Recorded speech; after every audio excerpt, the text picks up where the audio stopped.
اس سے پہلے سورہ بقرہ کی مختلف آیات کا خلاصہ پیش کیا گیا۔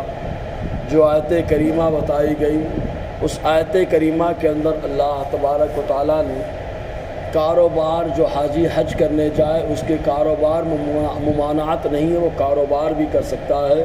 حج بھی کر سکتا ہے۔ اللہ تعالیٰ نے اس کی اجازت عطا فرمائی۔ معاملہ کیا ہوا تھا؟ حضرت عبداللہ ابن عباس رضی اللہ تعالیٰ عنہما بیان فرماتے ہیں، اس زمانے میں جب حضور صلی اللہ علیہ وسلم نے نبوت کا اعلان فرمایا تو اس زمانے میں عرب کا عام دستور تھا کہ وہ لوگ جو ہے حج کرنے بھی جاتے تو ساتھ میں جو ہے کاروبار بھی کر لیتے۔ حضرت عبداللہ ابن عمر رضی اللہ تعالیٰ عنہ کے پاس تو ایک شخص آئے، انہوں نے آ کر کے عرض کیا ہمارے پاس اونٹ ہے جن اونٹوں کو ہم لوگ جو ہے کرائے پر دیتے ہیں، سواری کے طور پر وہ اونٹ استعمال کیے جاتے ہیں، تو لوگ سوار ہو کر کے جو ہے مکہ مکرمہ جاتے ہیں حج کرنے کے لیے، ہم لوگ بھی ساتھ میں ہوتے ہیں تو ہماری تجارت ہو جاتی ہے، تو کیا یہ تجارت کرنا درست ہے؟ اس کی وجہ یہ بنی کہ اس زمانے میں لوگوں نے یہ مشہور کر رکھا تھا کہ جب حج کے ایام اور دن چل رہے ہوں تو ان دنوں میں اور کچھ کام کرنا غلط ہے۔ اگر کوئی آدمی تجارت کرنے لگتا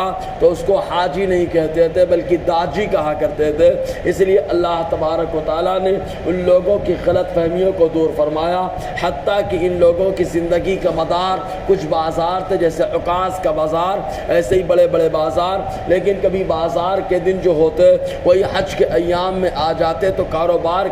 کرنے کی وجہ سے حاجی نہیں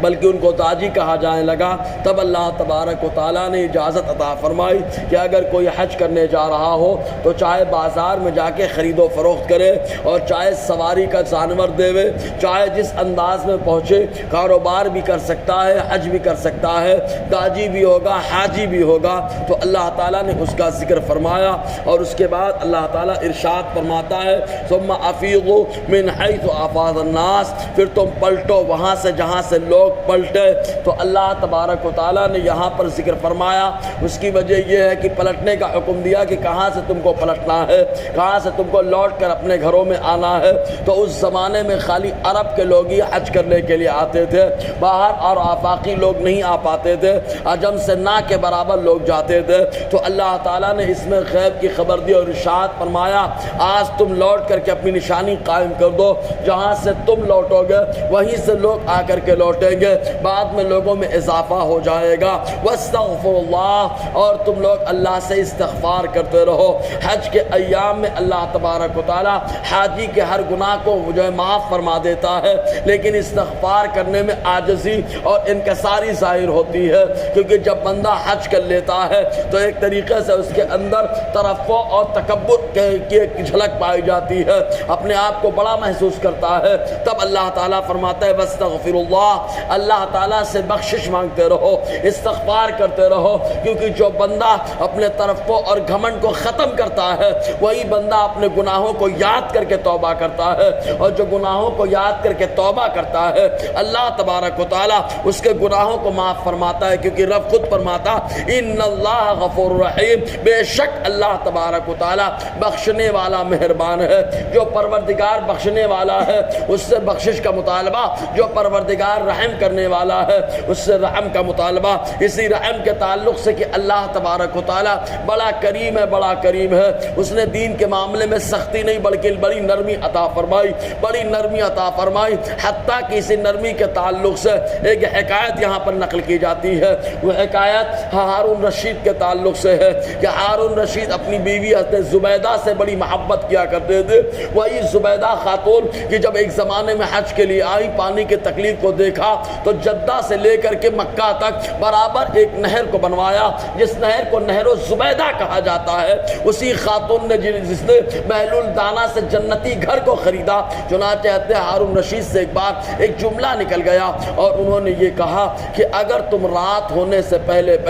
میری سلطنت کے باہر نہیں جاؤ گی تو تمہارے اوپر 3 طلاق۔ اب ان کی سلطنت بہت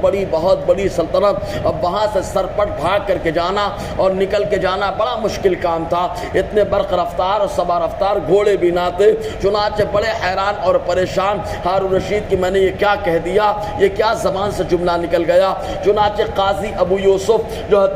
حتی امام اعظم حنیفہ رحمۃ اللہ علیہ کے شاگرد ہے اور قاضی القضات پھر جو تھے اس زمانے میں چیف جسٹس سے، چنانچہ ان کے سامنے یہ معاملہ رکھا گیا۔ آپ نے ارشاد فرمایا جلدی سے اگر ان کی بادشاہت سے نکلنا ہے تو قریب ہی اللہ تعالیٰ کا گھر ہے جس سے مسجد کہا جاتا ہے، یہ زبیدہ خاتون مسجد میں چلی جائیں، جب مسجد میں چلی جائیں گی تو وہاں پر جو ہے اللہ تعالیٰ کا خاص کرم، وہاں پر صرف اللہ ہی کی ملکیت ہے، وہاں کسی بادشاہ کی ملکیت نہیں ہے، تو بادشاہ کی سلطنت بھی نہیں ہے، وہاں صرف اللہ کی سلطنت ہے۔ تو اللہ تبارک و تعالیٰ نے کرم کر دیا، ہارون رشید اتنے خوش ہوئے کہ ابو یوسف رحمۃ اللہ علیہ کو خوب مال و دولت سے نوازا۔ تو اللہ تعالیٰ اتنا کریم کہ اگر بندہ غلطی کر بیٹھے اور اس کو پچھتاوا ہو جائے تو اللہ تعالیٰ حل بھی عطا فرما دیتا ہے، اور توبہ کرے تو اس کے گناہ کو بھی معاف کرتا ہے۔ ان اللہ غفور رحیم، بے شک اللہ تعالیٰ بخشنے والا مہربان ہے۔